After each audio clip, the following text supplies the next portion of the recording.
Good evening. ప్రస్తుత వీడియోలో నేను ఈగను అను తేనెటీగ ప్రవర్తనను మానవ నైజంతో పోలుస్తూ వీడియో చేస్తున్నాను. దయచేసి టీచర్స్ కానీ లేదా పేరెంట్స్ కానీ వాళ్ళ పిల్లలకి షేర్ చేయవలసిందిగా రిక్వెస్ట్ చేస్తున్నాను. ఈగ చెడిపోయిన వస్తువులపైన, వ్యర్థాలపైన, తర్వాత అపరిశుద్ధ ప్రదేశాలపైన తిరుగుతూ చెడుకు ఎక్కువ ఆకర్షితురాలవుతుంది ఈగ.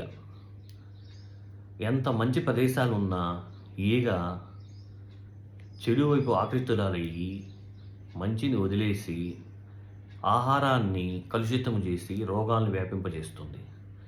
ఈగలాగే నెగిటివ్ యాటిట్యూడ్తో ఉన్న మనుషులు కూడా వాళ్ళు ఎంత పొజిషన్స్లో ఉన్నా, ఎంత పరపతితో ఉన్నా వాళ్ళు ఎప్పుడు లోపాలని, ఇతరుల తప్పుల్ని ఎంచుకుంటూ బతుకుతారు.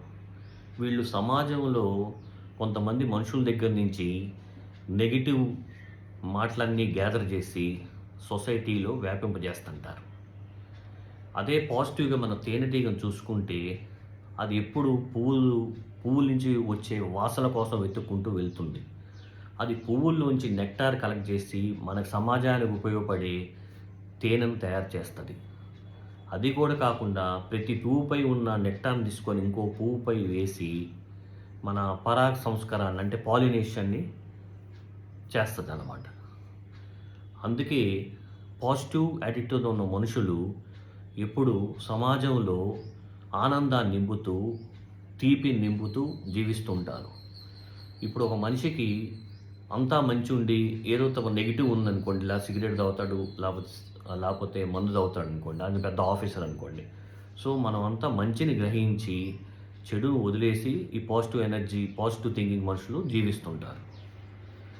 అట్లానే ఇప్పుడు సమాజంలో మనకి మంచి సంఘటనలు జరుగుతుంటాయి, చెడు సంఘటనలు జరుగుతుంటాయి. చెడు సంఘటనలు జరిగినప్పుడు మనం ఎలా స్పందిస్తాం అనే దాన్ని బట్టే మన మానసిక స్థితిని తెలియజేస్తుంటుంది అన్నమాట. చెడు సంఘటనలు జరిగినప్పుడు మనం ఎలా స్పందిస్తాము అనే దాన్ని బట్టే మన మానసిక స్థితి చెప్పగలం. సో పాజిటివ్ ఎనర్జీ తేనెటీగలాగా పాజిటివ్తో థింక్ చేస్తే హ్యాపీనెస్, తర్వాత ఈగలాగా చెడులాగా థింక్ చేస్తే మనకంతా అశుభం జరుగుతుందన్నమాట. తర్వాత మనిషికి పాజిటివ్ సంఘటనలు జరుగుతాయి, నెగిటివ్ సంఘటనలు జరుగుతాయి. నెగిటివ్ సంఘటనలు వదిలేసి పాజిటివ్ సంఘటనలతో ముందుకెళ్ళాలి.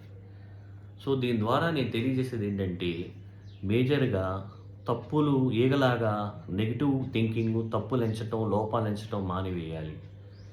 అదే తేనెటీగలాగా పాజిటివ్ ఎనర్జీతో జీవించాలి. కన్ఫ్యూజన్ లేని మైండ్తో డెసిషన్స్ తీసుకోవాలి. తర్వాత